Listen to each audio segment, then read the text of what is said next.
मुस्लिम महिलाओं के लिए योगी सरकार का बड़ा प्लान, विरोधी भी हैरान और सियासी गलियारों में तेज हुई चर्चा। क्या यह सिर्फ एक सरकारी योजना है या 2027 से पहले ऐसा दांव जो यूपी की राजनीति का बदल देगा गणित? जी हाँ, सियासत में वोट तो सभी मांगते हैं, लेकिन इस बार बात सीधे हजारों मुस्लिम महिलाओं की जिंदगी से जुड़ गई है। जिस वर्ग को कभी बीजेपी का सबसे बड़ा विरोधी वोट बैंक माना जाता था, आज उसी वर्ग की महिलाओं के लिए सरकार ने बड़ा दांव चल दिया है। घर भी मिलेगा, इलाज भी मिलेगा और सम्मान के साथ जीने का सहारा भी मिलेगा। उत्तर प्रदेश की राजनीति में आमतौर पर जाति समीकरण, चुनावी राजनीति और वोट बैंक की चर्चा होती है, लेकिन इस बार बहस का केंद्र ऐसी महिलाएं बन गई हैं जो लंबे समय से सामाजिक और आर्थिक संकटों से जूझ रही हैं। दरअसल योगी सरकार ने उन महिलाओं को मुख्य धारा से जोड़ने की तैयारी शुरू कर दी है जो 3 तलाक, एसिड अटैक, परित्याग, निराश्रित जीवन या अन्य कठिन परिस्थितियों का सामना कर चुकी हैं। सरकार का दावा है कि ऐसी महिलाओं को सिर्फ आर्थिक मदद नहीं बल्कि सम्मान और सुरक्षा के साथ जीवन जीने का अवसर भी दिया जाएगा।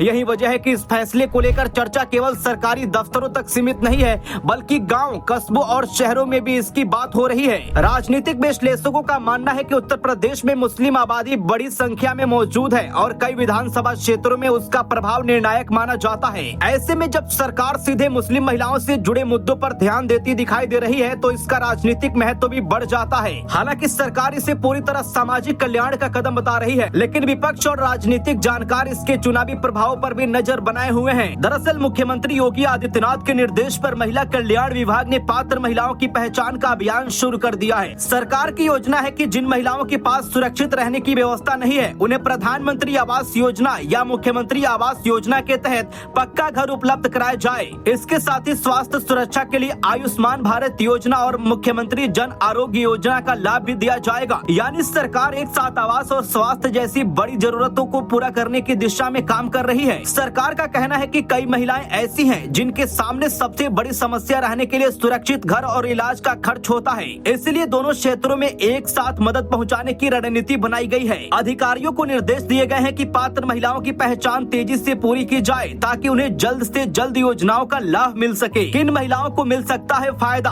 3 तलाक से प्रभावित महिलाएं, एसिड अटैक पीड़ित बहनें, बेसहारा और निराश्रित महिलाएं, सामाजिक संकट से गुजर रही जरूरतमंद महिलाएं, आवास योजना की पात्र महिलाएं और स्वास्थ्य सुरक्षा की जरूरत रखने वाली महिलाएं हैं। सरकार के अनुसार सबसे पहले जिलों से विस्तृत डाटा उपलब्ध कराया जाए और उसके बाद विभागों के साथ समन्वय कर लाभार्थियों की सूची तैयार की जाएगी। कोशिश ये भी की जा रही है कि किसी पात्र महिला का नाम छूट न पाए। महिला कल्याण विभाग, स्वास्थ्य विभाग और अन्य संबंधित एजेंसियों के बीच समन्वय स्थापित किया जा रहा है ताकि प्रक्रिया को सरल बनाया जा सके। सरकार का दावा है कि लाभार्थियों को बार बार कार्यालयों के चक्कर न लगाने पड़े। इसके लिए व्यवस्था को आसान और पारदर्शी बनाया जा रहा है। पहचान पूरी होने के बाद महिलाओं को सीधे संबंधित योजनाओं से जोड़ने की प्रक्रिया शुरू की जाएगी। अब अगर इस पूरे मामले को राजनीतिक नजरिए से देखें तो इसकी चर्चा और दिलचस्प हो जाती है। उत्तर प्रदेश में मुस्लिम वोट बैंक को लंबे समय से विपक्षी दलों की ताकत माना जाता रहा है। समाजवादी पार्टी, कांग्रेस और अन्य दलों ने हमेशा इस वर्ग को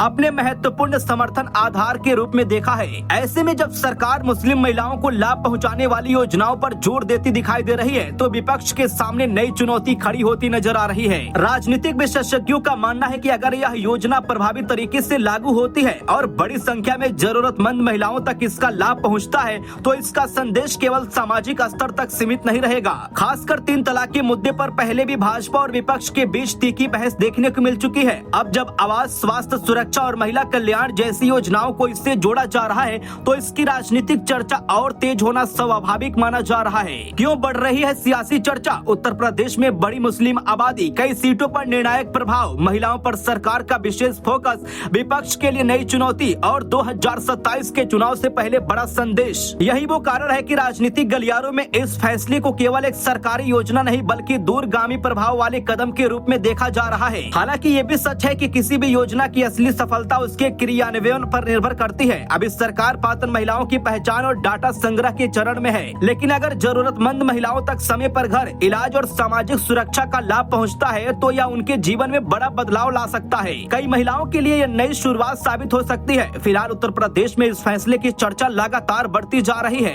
हजारों महिलाएं उम्मीद लगाए बैठी हैं कि उन्हें सुरक्षित घर, बेहतर स्वास्थ्य सुविधाएं और सरकारी योजनाओं का लाभ मिलेगा। वहीं राजनीतिक हलकों में भी इस कदम के संभावित असर को लेकर बहस जारी है। अब सबकी नजर इस बात पर टिकी है कि योजना कितनी तेजी से जमीन जमीन पर उतरती है और कितनी महिलाओं तक इसका लाभ पहुंचता है। लेकिन इतना तय माना जा रहा है कि महिलाओं की आवास, इलाज, सुरक्षा और सम्मान से जुड़ा यह फैसला आने वाले समय में सामाजिक और राजनीतिक दोनों स्तरों पर बड़ी चर्चा का विषय बन सकता है। अब ये देखना होगा कि इस योजना का असर केवल लाभार्थियों तक सीमित रहता है या फिर 2027 की राजनीति में भी इसकी गूंज सुनाई देती है। आपके अनुसार महिलाओं के लिए चलाई जा रही ऐसी योजनाओं का सबसे बड़ा फायदा क्या होता है? अपनी राय कमेंट में जरूर बताइए।